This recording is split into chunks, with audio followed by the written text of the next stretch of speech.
Teachers, what's the darkest thing you've seen from a student? My mom was a school nurse and always came home with some crazy stories. One of the most blood-curdling things she has was a girl that was really into cutting to the point where she had a scar that covered the majority of the outside of her bicep. The girl one day decided that she hated her scar and wanted to get rid of it. At home, by herself, she decided she was going to get rid of them. In her bathroom, she took a knife to her arm, cutting a 4 inches by 6 inches piece of scar tissue that was just under an inch thick out of her arm. She then proceeded to stitch it up using a needle and thread and bandage it with gauze all by herself. She then woke up and went to school the next day so she could go to my mom's office and ask if it looked infected. It was.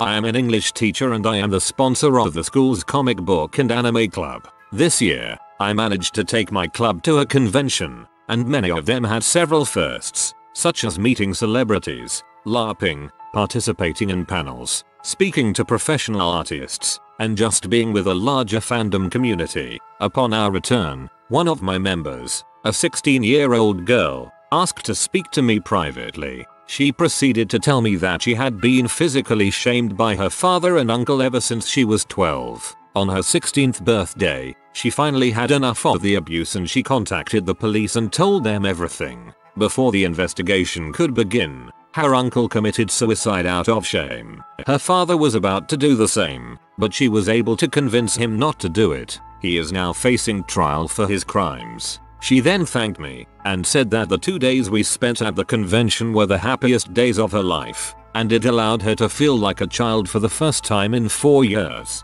It was the proudest moment of my career. As for the subject of my post, please know that her counselors and I are closely monitoring her as the wheels of justice slowly turn. As long as she's my student, I'll do everything in my power to keep her safe, and maintaining the supportive environment of the comic book and anime club for her to socialize and thrive within and enjoy her high school experience is the best way I can help her now. First paragraph made me forget what was inevitably coming in the second paragraph. Not a teacher, but I did do a lot of volunteer work with little kids. One of the 5th grade boys was caught grabbing random girls and trying to pull them into the supply closet and try to kiss them. He was even caught trying to grab their butts or would out his hand on their seat as they started to sit down. When we finally got to talk to his parents, turned out his grandpa was teaching him these things. The weirdest part was when we questioned the grandpa about it, his response was, "Who cares? They're just little girls." Grandpa's a piece of crap. I taught welding and metal sculpture at the high school level for a year. One morning, one of my students, a quiet, awkward, but really nice young man, came into class and asked me for a band-aid. I asked him what for and he replied that it was for a burn. Class hadn't started yet for the day. He showed me and it was a fresh 2nd-degree burn that was already blistering. It was in the shape of an A. Some kids, if I'm going to be honest, they were bottom performers and troublemakers, from a different class of mine, had swiped a small metal letter A from one of my supply bins, heated it with a lighter, and then branded this kid on the morning school bus. He had let the kids do it because he really wanted to fit in. He didn't have many friends and these kids had seemed cool because they were always acting out. As a mandatory reporter, I reported it. The police got involved. Other than that, I have no idea what else happened. Jesus, that poor kid. I was a substitute for a while several years ago. I did the special education classes mostly. Everything from kids who simply had a learning disability to students with severe disabilities such as ASD and behavioral issues. One kid had a very low IQ and suffered from ADHD. He would come in every day an absolute mess. He was beyond violent and had zero control over his emotions. It's common to see those sorts of issues in some of these kiddos, but we didn't understand why it was this bad. He had medication prescribed and on file to help with some of his issues. Well, come to find out, Mom had been keeping his medication to do only God knows what with. He wasn't getting anything to help with these very real problems. Eventually this kid lost his crap on the teacher's aide in the class and the school had to expel him. One class I was in a lot had mostly kids with ADHD, dyslexia, mild behavioral issues, and I really connected with them. It was a challenge, but I loved them. There was a boy, maybe 10 years old, who would talk to me quite a bit about his father who was in a local rehab program for abuse. It was a religious thing that kept people on a campus and had them do church stuff, labor, and volunteer work. Anyway, he would give me updates every few weeks. At the end of the year he comes up and says, "Guess what, Ms. Phoenix 0113, I think my dad is gonna come home. He says he's not gonna do drugs anymore and he's done at rehab. I can't wait for him to come home." He went on about how they were gonna do father-son type things. It was heartbreaking to watch a child deal with a parent in rehab for M. He was so hopeful and there was a deep love there. I hope sincerely, every time I think of that sweet kid, his dad is healthy and present for his son. Not my student. He's from the class next door when I was student teaching. This child had a confusing home life. Apparently he was adopted by a family member, but it's unclear what happened to his biological parents. Anyway, he goes through these intense mood swings. Multiple times throughout the year he would pull the fire alarm and made a break for the school's parking lot at one moment, and then deeply apologetic another moment, as if he wasn't in control of himself just an hour ago. During his outbursts he would occasionally attempt to enter a room, and when he found that he couldn't, he would bang the door and scream at the top of his lungs as if it's a zombie movie. And yes, this is all while instruction is happening. He would literally escape the classroom in the middle of a lesson. He has caused lockdowns. As it turns out, this child is suicidal, and his actions might or might not be self-harming in a sense, since he knows these behaviors would earn him a punishment. Apparently, at home, he is being reported to jump out of a moving car. Later in the year he also told his teacher and para that he wants to die.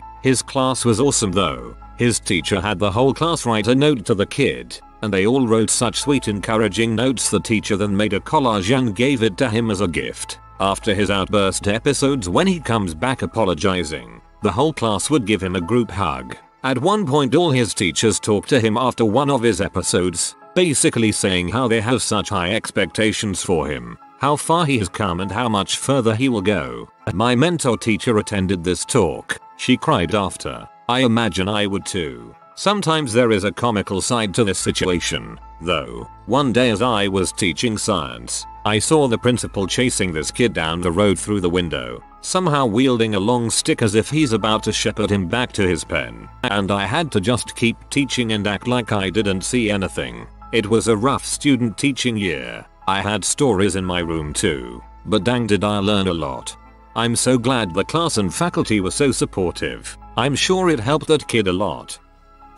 There's so many things to say here from a middle school teacher. Here are a few. 1. A video started circulating of one of my students curb stomping a cat. Then a few weeks later, the same student was spreading rumors that they were planning to shoot up the school on the last day. This quickly was taken over by the local police and investigated. 2. I've unfortunately seen way too many students suffer from the after effects of all types of abuse, which is truly heartbreaking. 3. Then there is the classic kid that likes to bring weird toys to school like Barbie doll heads and just play with them as if they are the only one in the room. He would also bring water and vodka bottles and honestly think nothing was wrong with it. 4. Saw a kid try to jump off the balcony. School is 2 stories. Same kid also put their hands aggressively on another teacher. I think the scariest thing is just realizing that there is a chance that you are witnessing the childhood years of a serial killer. One of my teacher friends told me about a student that had super troubled, abusive childhood,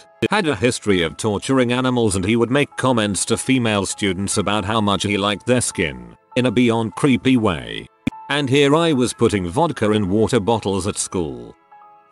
My first year teaching was, like everyone says, the worst year. The first day of school I'm getting to know the kids by asking them random questions, and I ask this one boy what he wants to be when he grows up, and he replies with, "Doesn't matter, I'm going to end up in prison like my parents." We're okay. From there things got progressively worse. He was hearing voices and always threatening to hurt other staff or students. He was hitting his head on walls or windows when frustrated. He came back from spring break and told me the voices told him to kill a cat he found. By the end of the year he was physically assaulting girls at school.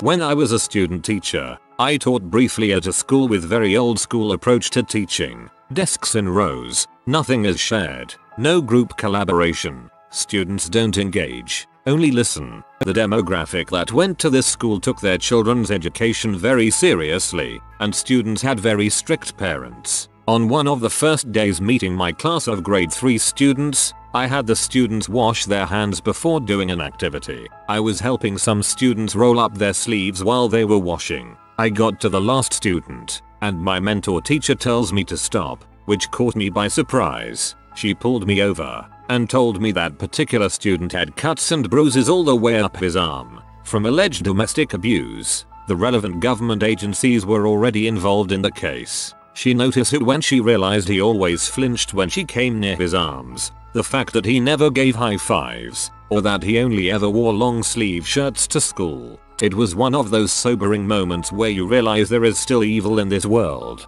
Nothing, and I mean nothing, makes my blood boil more than adults hurting children. There is a special place in heck for those types.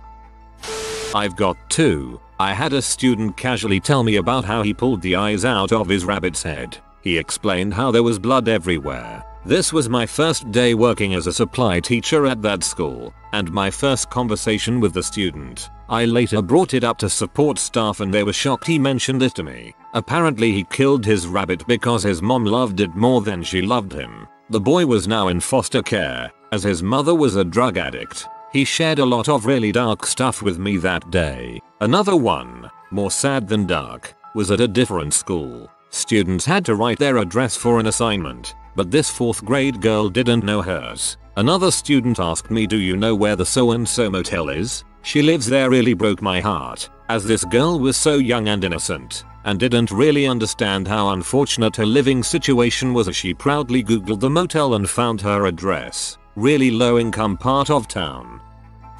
Saw a couple of kids walking down the hallway. One ends up behind another. For no reason at all punches him in the head as hard as he can. I immediately call him over and ask why the crap he did it. He immediately acts like he has no idea what I'm talking about. If I hadn't seen him do it, I'd probably have believed it. He was so convincing. I remind him there are cameras, and then he admits he did it just because he wanted to. No remorse, no reason, no regret. I had multiple other incidents like that with him through the year. I worked in a low-income, high-needs school then and tried my best not to judge my students, but it was weird to honestly believe this 14-year-old was going to seriously injure or kill someone one day. I actually had a year where kids were doing personal narratives and sharing them with the class. They knew in advance of choosing their story that they'd be sharing with the class. One kid told the story of her dad killing her mom and then himself, which he woke up to on Christmas morning. Another talked about defending her brother in court for beating her dad within an inch of his life when he found out dad was physically shaming and abusing her. The next told about fleeing the cartels after his dad killed one of them to protect him and seeking asylum in America. Let me tell you, kids have seen some crap. As a light at the end of the tunnel, after like 5 of these kinds of stories in a row, I asked if anyone had a happy story to break all the sadness. This bright-eyed kid popped right up and told about his dog having puppies and offering them to the traumatized kids. Thank frick for that ending. Not a teacher, but when I was in high school my senior year, a guy in my English class asked me out. I wasn't into him, but I didn't want to hurt his feelings, so I said that I wasn't really looking to date anyone. Every day for the rest of the semester he sat behind me in class and would describe in vivid detail the ways he was going to murder me. One example of this was him cutting my legs off and dragging me behind his car. Someone told me that he waited for me to leave school one day, but I always stayed several hours late to school for speech and debate practice and theater rehearsal. Not a teacher, but in my 5th grade class, this autistic kid that had a crush on this girl decided to make his move. They sat on the same table in English, so the autistic kid stands up on top of the table and takes his pants down and shakes his butt for not only the girl, but for everyone in the whole classroom to see. The kid got suspended, and surprisingly the girl didn't leave the school, but she was crying of embarrassment. This reminds me of a less severe example from my 5th grade class. Playing heads up 7-up right before the end of class. The autistic kid is positive that the girl he likes picked him, but she didn't. He can't accept any other answer. The bell rings and he blocks the door while yelling that the game isn't over and we have to finish. Poor guy. I was a student teacher. I was helping to teach a cooking class for 8th grade middle schoolers in a well-off district. The actual teacher thought it was a great idea to chop hot peppers for the middle schoolers to try. She did so to demonstrate the Scoville scale. After the whole Who's the Toughest Kid contest that involved someone eating about 6 whole habanero peppers, the teacher left to escort some of the kids to the nurse's office. This teacher was an idiot. I was telling a table of kids to help each other clean the bits of pepper instead of flicking them at each other when I heard a scream. I turned around. As my back was turned to the table with a bigger blue, 3 or 4 boys had grabbed a much smaller female, held her down on the table, and were rubbing chopped habanero pepper all over this girl's face, in her eyes, in her mouth, in her nose, everywhere. At the time, I was 140 pounds and 5 feet 2 inches. The boys were a lot bigger and taller than I was. I started freaking the frick out.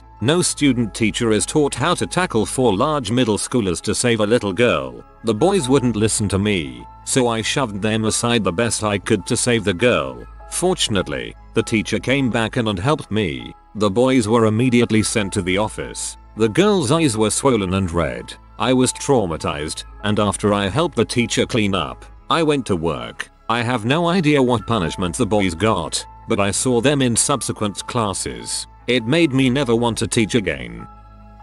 I teach an algebra class and I was explaining how, in our city at least, your address tells you how far you are from the central streets like a Cartesian coordinate system. A girl, who happens to be my daughter's friend, volunteered to let me graph her address. 3 months later a boy got expelled for threatening to shoot up the school. He had her address and written threats to kidnap her from her house. He got the address from that class. Answering questions from thread 1. I do not blame myself for the actions of crazy people. He could have found info several other ways. 2. I put my address up first and my daughter's friend wanted to use hers so that they could know the distance between their houses. Was the point of the exercise. 3. Kid has 0.0% chance of kidnapping her. I know her family well. The fact that you specified Cartesian made me imagine a hellish city design which gave everywhere a name based on the polar coordinates of the place, using the city center as a center.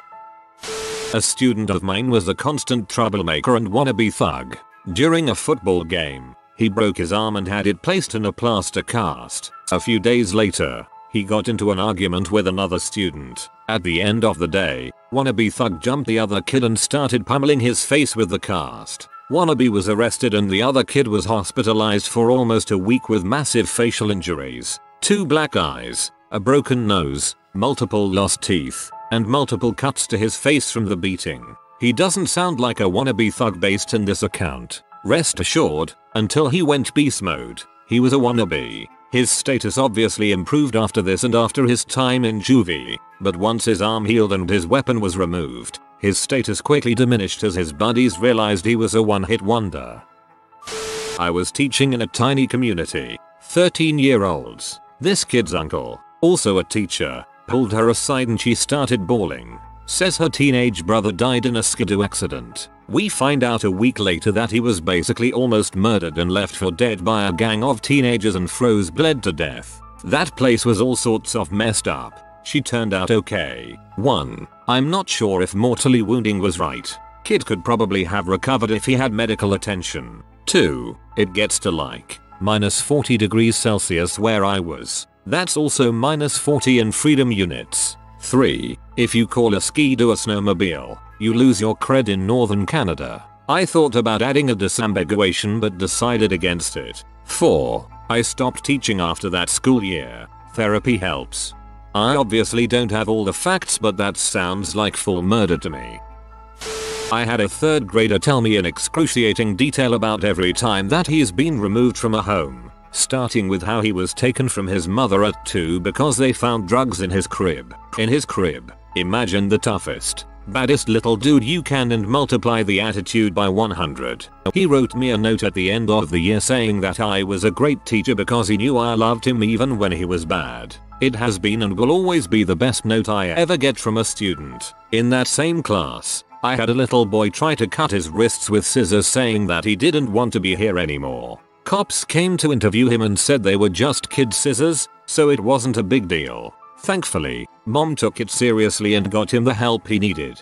You are obviously an excellent educator. My wife had a very similar experience with a lost little boy who, despite his behavior, came to know that she cared about him no matter what. That connection, that relationship with a stable adult who shows unconditional caring, can be a lifeline to a child whose home life is a mess.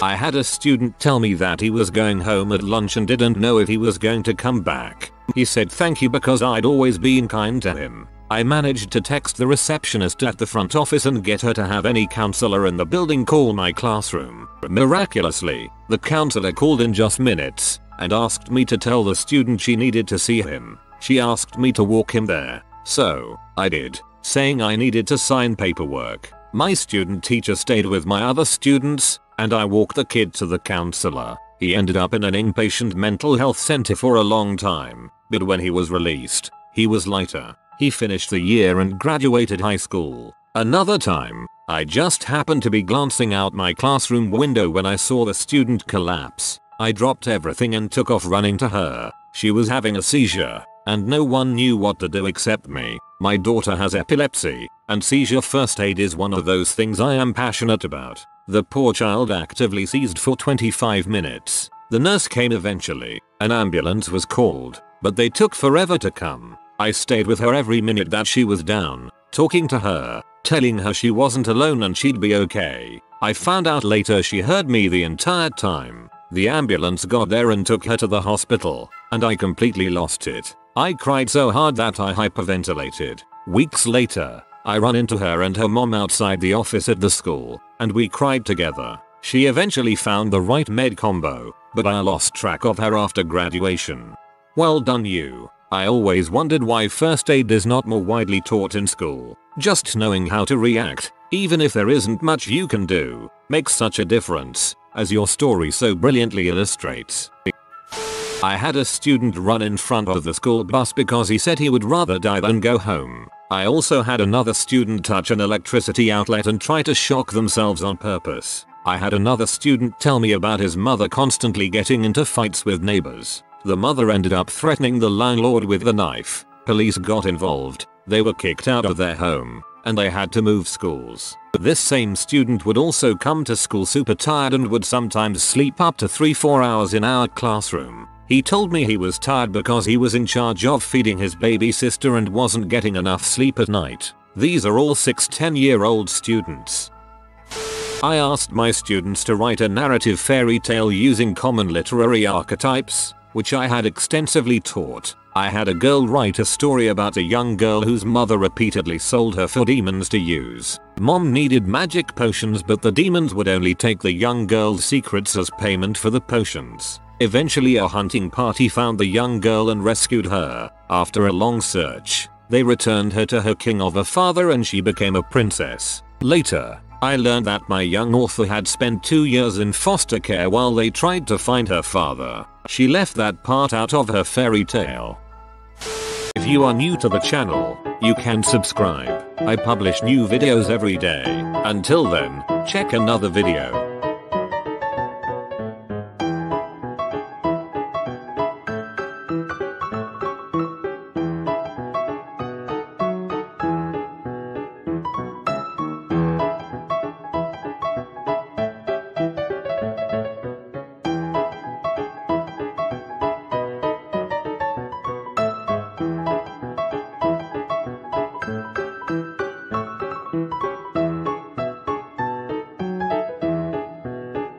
Bye for now.